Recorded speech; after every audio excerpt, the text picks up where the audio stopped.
Jangan merasa bahwa diri yang paling benar. Allah berfirman dalam Al-Quran, A'udzubillahi minasyaitonirrajim, Qul anunabbi'ukum bil akhsarina a'mala. Allah katakan, mau atau tidak saya beritahu kalian orang yang paling merugi itu siapa? Siapa? Kata Allah dalam Al-Quran, alladzina dhalla sa'yuhum fil hayatid dunya. Orang yang ternyata salah jalan tapi mereka merasa dirinya benar.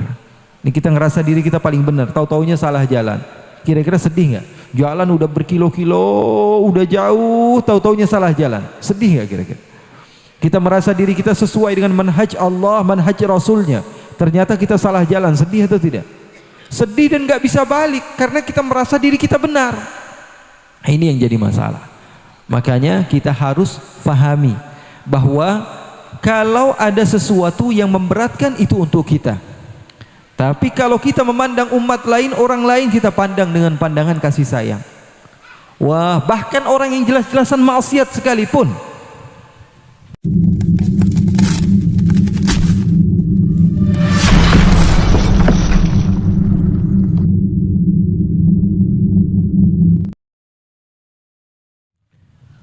Assalamualaikum warahmatullahi wabarakatuh.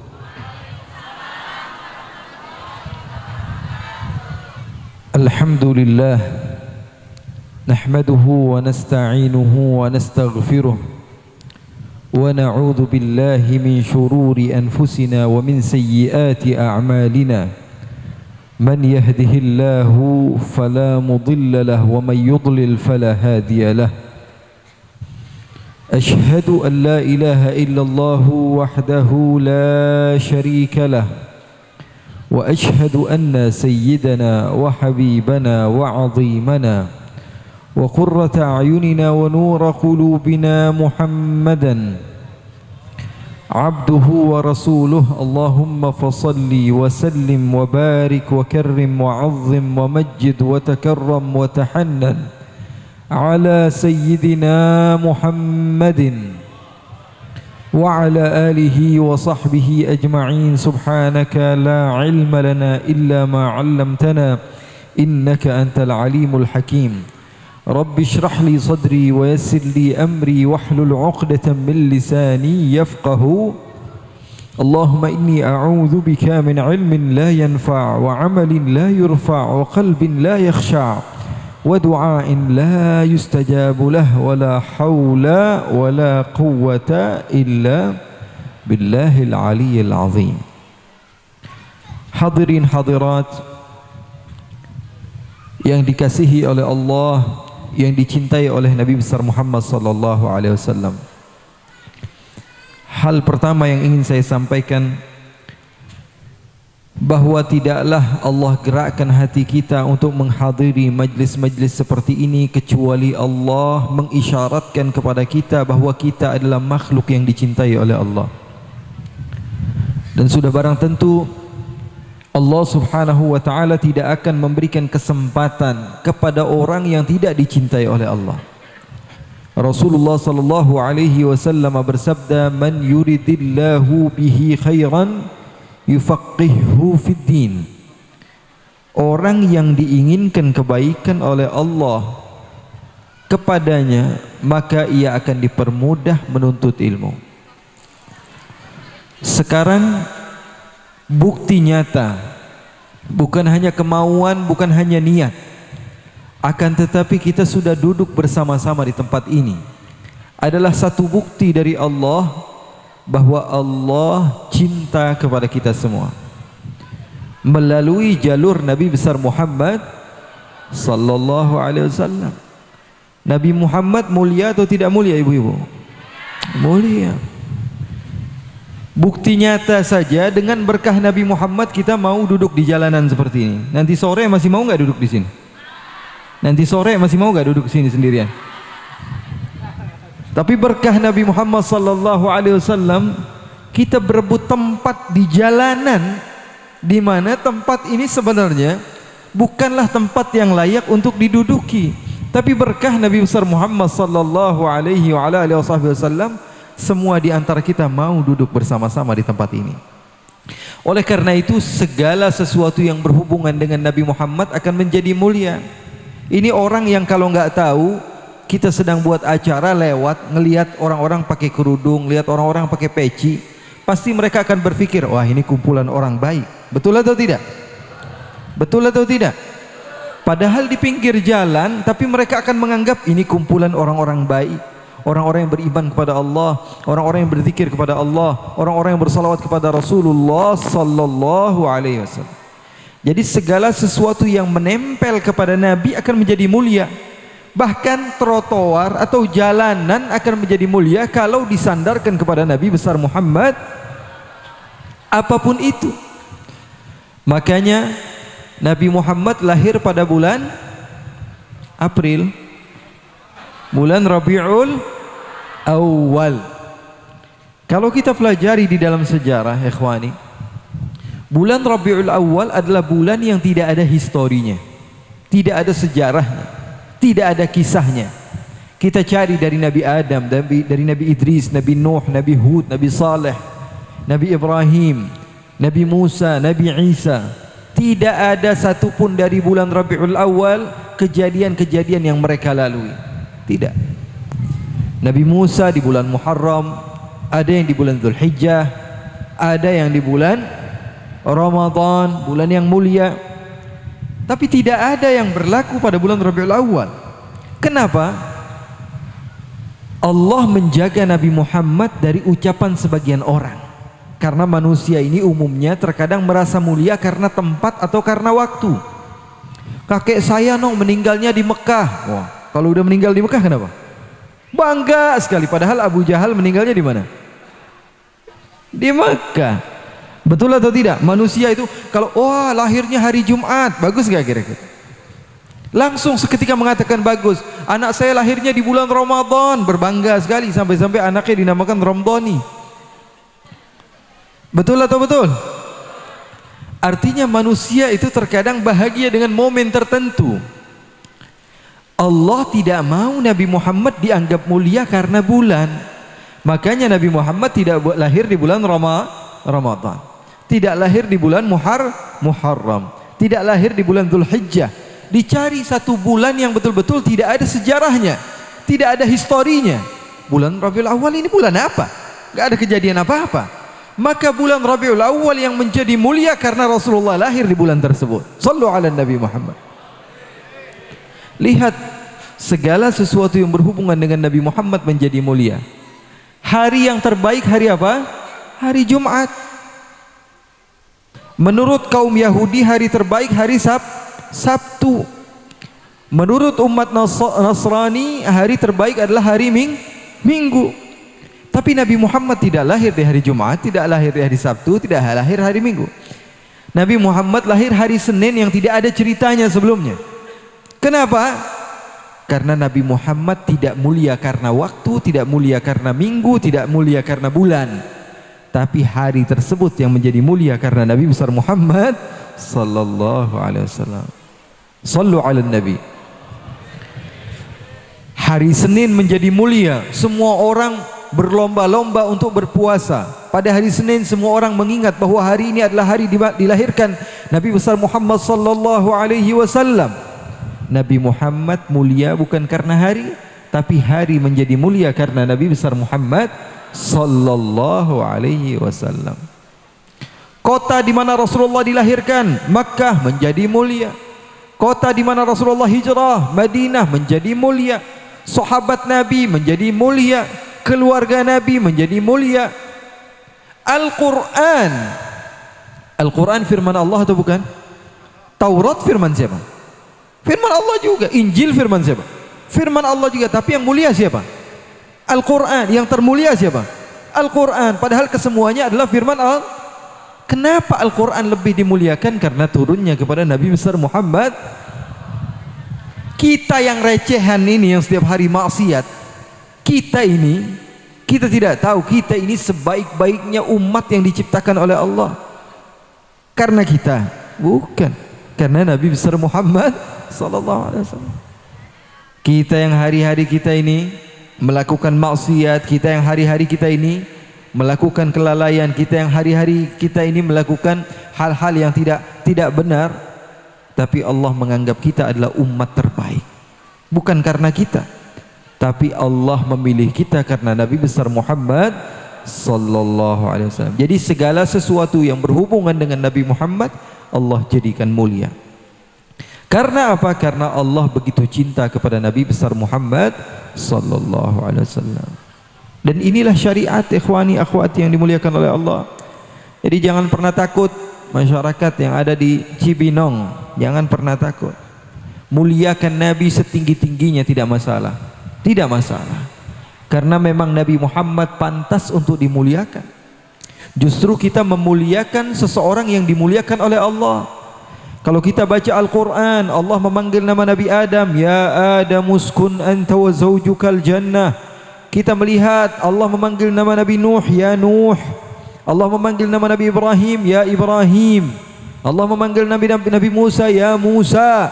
Allah memanggil nama Nabi Isa, ya Isa, inni mutawaffika wa rafi'uka ilai. Allah memanggil nama Nabi Muhammad, ada dengan gelaran Nabi, dengan sebutan Nabi Muhammad. Ya Muhammad, ada atau tidak dalam Al-Quran? Tidak ada sama sekali. Cari dari awal Al-Quran sampai akhir Al-Quran, Nabi Muhammad tidaklah dipanggil dengan nama ya Muhammad, tidak. Tapi Nabi Muhammad dimuliakan oleh Allah dengan gelar yang dimiliki oleh Nabi Muhammad. Ya ayyuhan nabi, ya ayyuhar rasul, ya ayyuhal muzammil, ya ayyuhal muddathir, ya ayyuhan nas. Nabi Muhammad dipanggil dengan gelar. Tidak ada satupun ayat Al-Quran yang memanggil nama Nabi Muhammad dengan panggilan ya Muhammad. Oleh karena itu Allah menunjukkan kepada kita bahwa Allah betul-betul memuliakan Nabi besar Muhammad sallallahu alaihi wasallam. Jadi jangan pernah takut ibu-ibu. Kalau ada orang yang mengatakan kepada ibu-ibu, kepada bapak-bapak, jangan berlebihan memuji Nabi Muhammad, bilang kata Habib Ali disuruh berlebihan. Asal jangan menjadikan Nabi sebagai Tuhan. Dan dari semenjak zaman Nabi sampai sekarang, alhamdulillah umat Islam terselamatkan. Tidak ada satupun yang menjadikan Nabi Muhammad sebagai Tuhan. Betul atau tidak? Tidak ada. Di dalam hadis Bukhari memang ada riwayat Nabi Muhammad mengatakan la tutruni. Apa la tutruni? Jangan berlebihan di dalam memujiku. Hadis tersebut dipotong. Terkadang orang hanya menyampaikan jangan berlebihan di dalam memujiku, padahal ada terusannya. Sama kayak ceramah saya panjang tapi dipotong-potong, di-share, disebarkan ke orang-orang. Maksud yang saya inginkan tidak serupa seperti apa yang disebarkan. Masalahnya viewersnya sampai jutaan. Nah ini masalah. Padahal bukan itu yang saya ingin sampaikan. Rasulullah SAW katakan la tutruni, itu benar adanya di dalam hadis Bukhari, betul ada. Tapi ini terkadang menjadi pegangan sebagian orang yang memiliki prinsip jangan melebih-lebihkan Nabi Muhammad. Nabi Muhammad bersabda jangan berlebihan di dalam memujiku, padahal ada terusannya. Jangankan hadis Rasul, ayat Al-Quran saja kalau dipotong-potong berabe urusannya. Al-Quran mengatakan ya ayyuhalladzina amanu la taqrabus shalah. Ada di dalam Al-Quran, wahai orang-orang yang beriman jangan pada solat. Padahal ada terusannya wa antum sukaro, kalau lagi mabok jangan pada solat. Tapi kalau dibaca sepotong jadinya masalah. Kalau sepotong-sepotong itu pasti nggak bakalan benar. Rasulullah katakan jangan berlebihan di dalam memujiku, tapi ada terusannya sebagaimana kama atratin nasara Isa bin Maryam, sebagaimana orang Nasara berlebihan, mereka memuji Nabi Isa sehingga menjadikan Nabi Isa Yesus menjadi Tuhan. Nabi Muhammad menjelaskan di dalam hadis yang serupa bahwa arti berlebihan adalah menjadikan Nabi sebagai Tuhan. Mafhum dari hadis ini apa? Puji saya semau kalian, asal jangan dijadikan Tuhan. Tuhan. Justru hadis ini menyuruh kita untuk memperbanyak memuji Nabi Muhammad, asal jangan dijadikan Nabi Muhammad sebagai itu Tuhan. Faham atau tidak? Jadi kalau sekarang ada orang yang melarang kita berlebihan memuji Rasulullah, terima atau enggak terima? Jangan terima. Bilang kata Habib Ali enggak begitu. Wah, saya mah enggak bisa jawab. Tanya sama guru saya saja. Ya, jangan dijawab. Ujung-ujungnya jawabannya tambah salah. Nah, ini masalah kita sekarang begitu. Semua orang pengen ngejawab. Akhirnya perbedaan pendapat di mana-mana. Kita ini kalau tidak tahu hakikat permasalahan, ketika kita ikut berbicara, yang ada timbul masalah lebih besar. Contoh, kita lagi duduk berdua, ada bule lewat, bawa tas gede. Satu orang bilang, oh tuh ada bule tuh masuk kampung kita tuh, mau ngapain tuh dia? Kayaknya mau ngontrak tuh. Udah salah tuh. Yang satu ngomong kayaknya mau ngontrak di sini, mau tinggal di sini. Oh nggak mungkin lah, dia kan duitnya banyak. Paling dia mau beli tuh. Tuh, sudah ada pendapat kedua, mau beli. Terus yang satu lagi bilang, wah ini kayaknya enggak, dia mau lewat doang. Dia mau bawa itu cuman mau. Tuh, banyak pendapat-pendapat. Padahal belum tentu apa yang difikirkan oleh orang tersebut sesuai dengan apa yang dipendapati oleh orang ini. Makanya guru saya sering mengatakan, man lam ya'rif haqiqatal hal qal ma qal. Orang yang belum tahu titik permasalahan di dalam satu masalah akan mengucap segala sesuatu apa yang ada di dalam otak pikirannya akan dikeluarkan begitu saja. Nah, ini jadi masalah. Tahu banyaknya perpecahan di Indonesia ini karena apa? Karena apa? Karena semua orang pengen bicara. Kadang-kadang orang yang tidak memiliki ilmunya ikut berbicara. Saya pernah cerita dan sempat viral juga ketika saya berada di Thailand, di satu daerah bersama orang-orang yang non muslim. Kebanyakan mereka, saya membuat kajian ceramah di hadapan saya orang-orang bukan orang Islam. Salah seorang di antara mereka mengatakan, Habib, apakah betul apa yang Habib uraikan tadi sesuai dengan apa yang diyakini oleh umat Islam secara keseluruhan? Iya, saya katakan, Islam itu seperti ini, seperti apa yang saya gambarkan. Oh, selama ini saya kira Islam tidak seperti itu. Loh, seperti apa? Seperti yang terjadi di Indonesia. Wah, Indonesia dia bilang. Dia bilang Indonesia dan dia tidak tahu dia kira orang Malaysia, karena dulu saya memang pernah sempat tinggal di Malaysia tapi paspor saya tetap paspor Indonesia. Dia katakan, saya kira agama Islam itu seperti apa yang terjadi di Indonesia. Sholat subuh ada yang pakai kunut, ada yang nggak pakai kunut, ribut. Ada yang tahlil, ada yang nggak tahlil, ribut. Ada yang memperingati Maulid Nabi, ada yang tidak memperingati Maulid Nabi, ribut. Kalau sudah datang bulan Ramadan ini beda-beda formasi, ada yang 4-4-3 formasinya ya.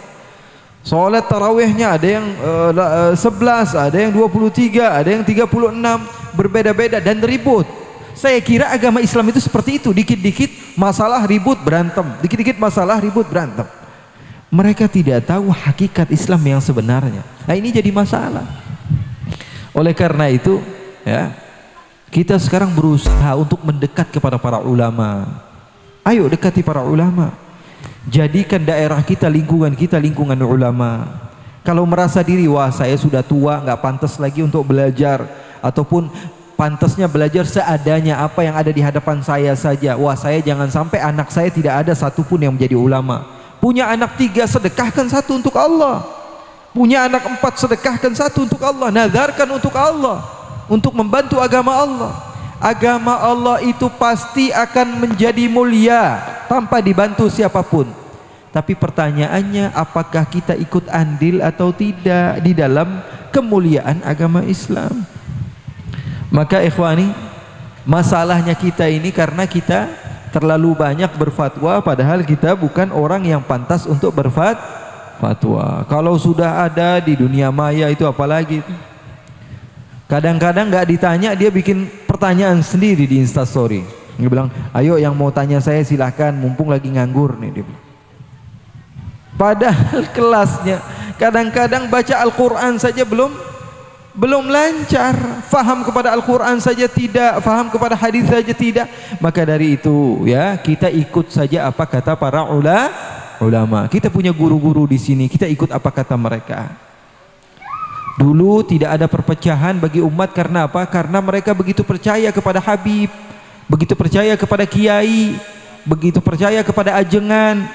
Jangankan urusan agama, mau nikahin anaknya aja nanya sama kiai, kiai bagusnya hari apa. Ini nikahin anaknya, nanya sama kiai. Mau bikin bisnis, nanya sama ulama. Kalau sekarang enggak, ya. Bahkan urusan agama, kalau ulama menjelaskan sesuatu ditanya dalilnya dari mana Pak Kiai. Ya, sok-sokan seakan-akan dia yang paling paham tentang dalil-dalil dari Al-Quran, dalil-dalil dari sunnah Nabi besar Muhammad sallallahu alaihi wa ala alihi wa sahbihi wasallam. Oleh karena itu, ikhwani, akhwati yang dimuliakan oleh Allah subhanahu wa ta'ala, kita harus kembali kepada manhaj para ulama. Kita ikut kepada petuah-petuah mereka, sehingga tidak ada perdebatan satu sama lain antara kita, dan umat semakin bersatu. Nah, ini yang saya sering sampaikan di mana-mana. Ayolah, ya, kita semakin dewasa dengan perbedaan. Ada yang masjid yang tidak mau merayakan maulid, tidak masalah. Mungkin mereka memiliki cara lain untuk memuliakan Nabi Muhammad SAW. Ada yang merayakan maulid, tidak masalah juga. Yang masalah itu kalau suka menyalahkan satu sama lain, nah itu masalah. Sudah jelas dilarang di dalam Al-Quran, sudah jelas dilarang di dalam sunnah Nabi besar Muhammad SAW. Ya, oleh karena itu, ikhwani, akhwati yang dimuliakan oleh Allah, kita bisa bersama-sama dengan cara yang berbeda-beda. 5 tambah 5 berapa? 6 tambah 4 berapa? 7 tambah 3 berapa? 8 tambah 2 berapa? 9 tambah 1 berapa? Mana yang paling benar? Semuanya benar. Artinya kebenaran bisa dimiliki oleh bersama dengan cara yang berbeda-beda. Jangan merasa bahwa diri yang paling benar. Allah berfirman dalam Al-Quran, a'udzubillahi minasyaitonirrajim, qul anunabbi'ukum bil akhsarina a'mala. Allah katakan, mau atau tidak saya beritahu kalian, orang yang paling merugi itu siapa? Siapa? Kata Allah dalam Al-Quran, alladzina dhalla sa'yuhum fil hayatid dunya. Orang yang ternyata salah jalan, tapi mereka merasa dirinya benar. Ini kita ngerasa diri kita paling benar, tahu-taunya salah jalan.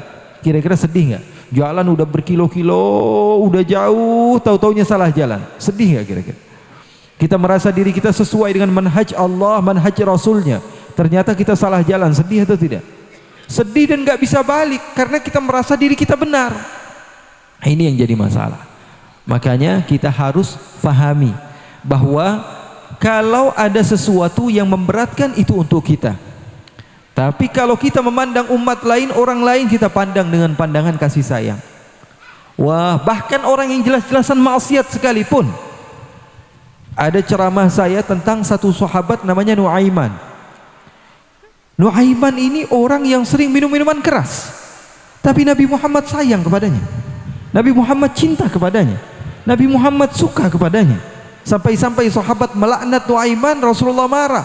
Rasulullah katakan, jangan dilaknat. Dia ini cinta sama Allah, cinta sama Rasulnya. Yang saya ingin tekankan bukan Nuaiman harus dicontoh, bukan. Tapi bagaimana Nabi Muhammad menyikapi orang lain yang dicintai oleh Allah dan dicintai oleh Rasulnya. Kita nggak tahu. Ini orang rajin maksiat, tahu-taunya meninggalnya husnul khatimah.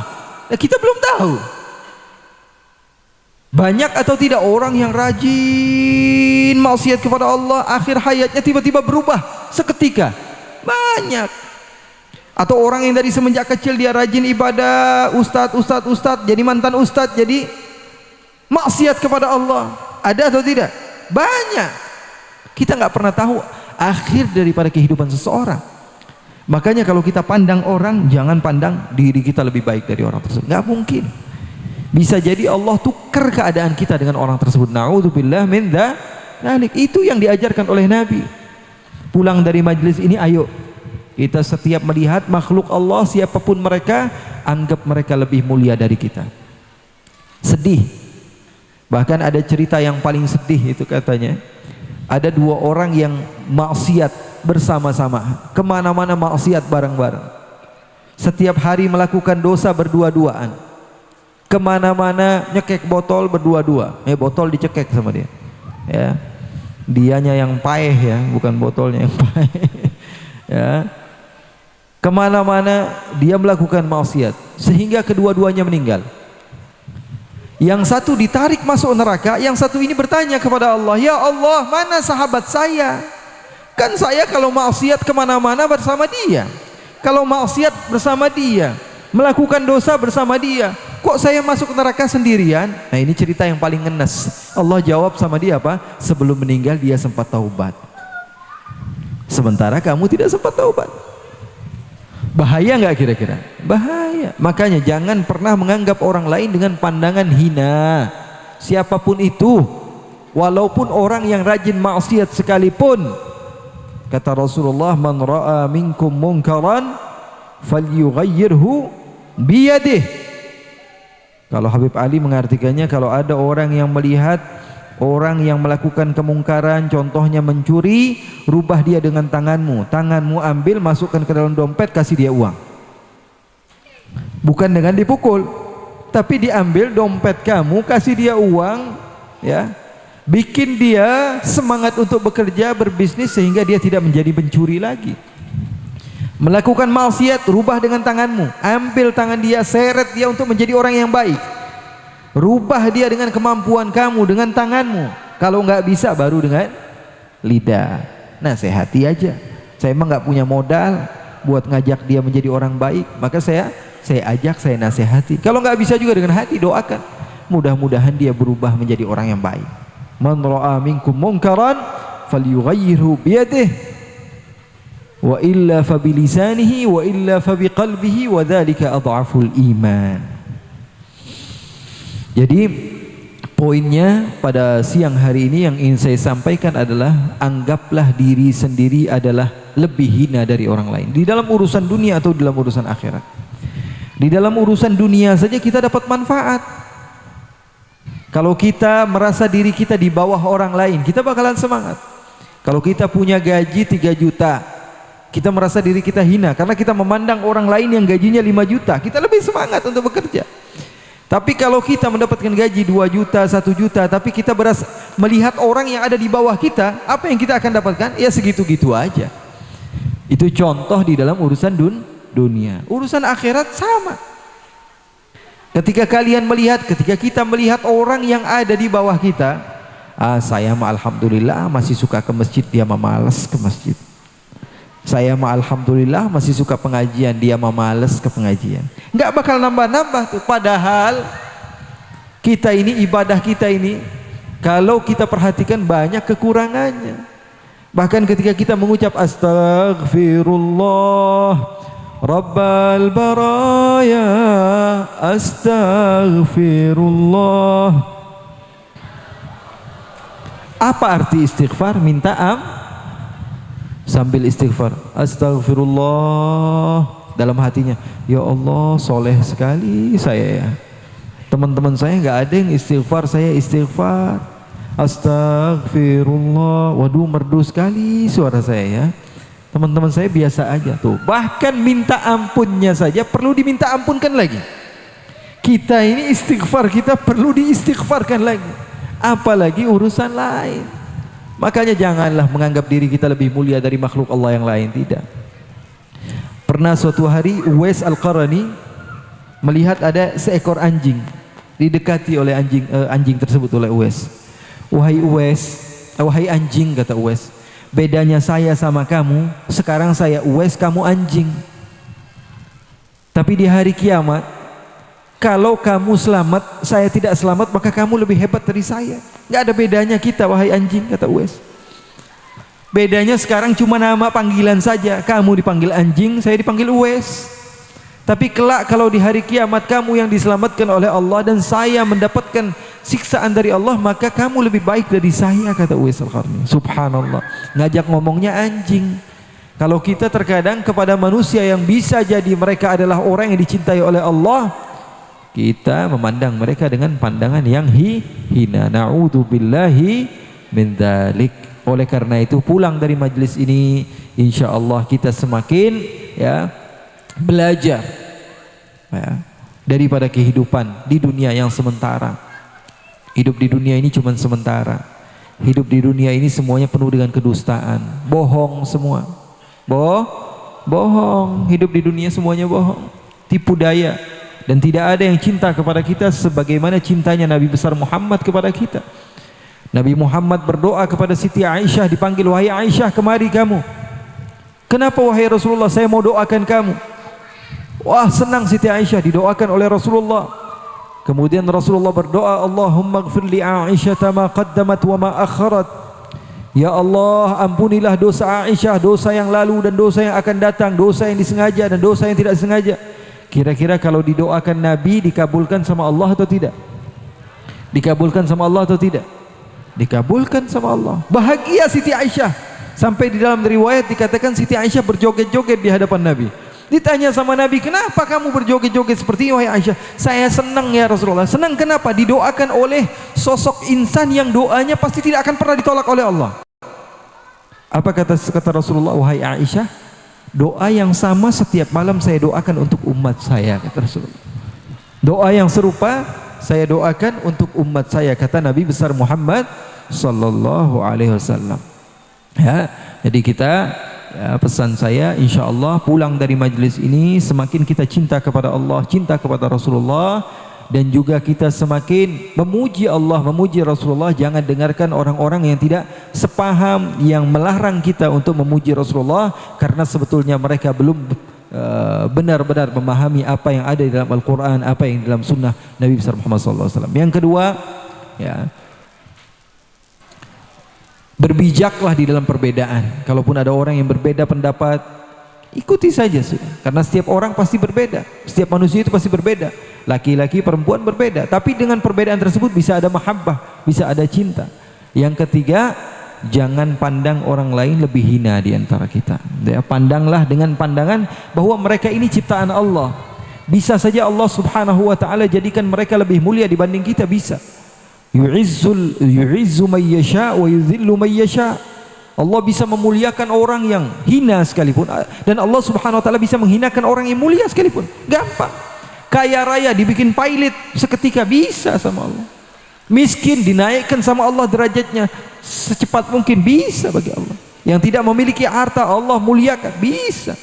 Ya, oleh karena itu jangan pernah pandang hina setiap makhluknya Allah. Mudah-mudahan dengan perkumpulan kita pada siang hari ini Allah Subhanahu wa taala memberikan kebaikan kepada kita, kebaikan dunia, kebaikan akhirat. Tidaklah kita keluar dari majlis ini kecuali dosa kita telah diampuni oleh Allah. Ya Allah, mana mungkin kami mau duduk di tempat ini kalau tidak diampuni dosa kami, ya Allah.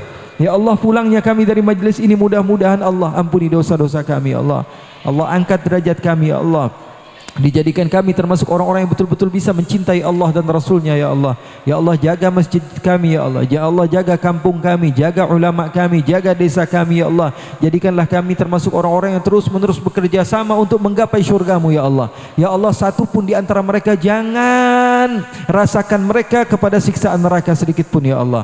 Ya Allah, salah seorang di antara kami ada orang soleh, salah seorang di antara kami ada orang yang dekat dengan Allah, dengan Rasulnya. Nabi Muhammad mengatakan, tidaklah berkumpul 40 dari umatku kecuali salah seorang di antara mereka ada orang yang dekat dengan Allah, maka jumlah kami jauh lebih banyak dari 40 orang, ya Allah. Kami yakin salah seorang di antara yang hadir pada siang hari ini adalah orang soleh, orang wali, orang yang dekat dengan Allah, ya Allah. Walaupun mereka faham atau tidak faham, mereka sadar atau tidak sadar, ya Allah.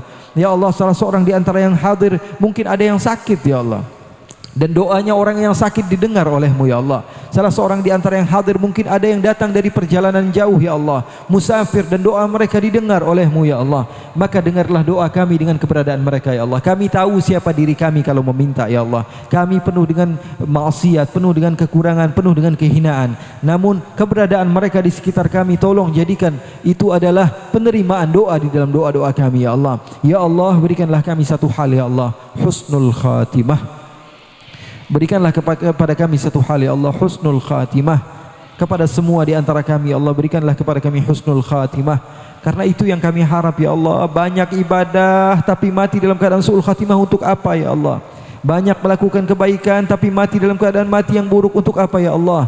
Ya Allah, dengan penuh keikhlasan ya Allah kami meminta berharap kepadamu ya Allah, siapapun yang hadir pada siang hari ini ya Allah, jangan berikan kepada mereka sedikit pun dari siksa kubur, jangan berikan kepada mereka sedikit pun daripada siksaan neraka. Masukkan kami semua ke dalam syurga-Mu ya Allah, di dalam kenikmatan-Mu ya Allah. Di dunia saja ketika kami merasakan siksaan kami tidak kuat, apalagi siksaan yang tidak bisa kami bayangkan di dalam pikiran kami ya Allah. Ya Allah, jaga kami, jaga keluarga kami, jaga anak-anak kami, jaga keluarga kami, jaga orang tua kami ya Allah, orang-orang yang kami cintai ya Allah. Masukkan kami semua bersama Nabi besar Muhammad sallallahu alaihi wasallam dalam syurga-Mu ya Allah. Dengan penuh ikhlas ya Allah, kami juga mendoakan orang tua kami ya Allah, karena kami takut sekali masuk ke dalam syurga merasakan kenikmatan, mata kami memandang kepada mereka dengan pandangan siksaan mereka terhadap azab dan siksaanmu ya Allah. Sayangi kami, orang-orang yang kami cintai, kumpulkan kami semua bersama di dalam syurga-Mu ya Allah, ya Rabbal Alamin, ya Rahman, ya Rahim,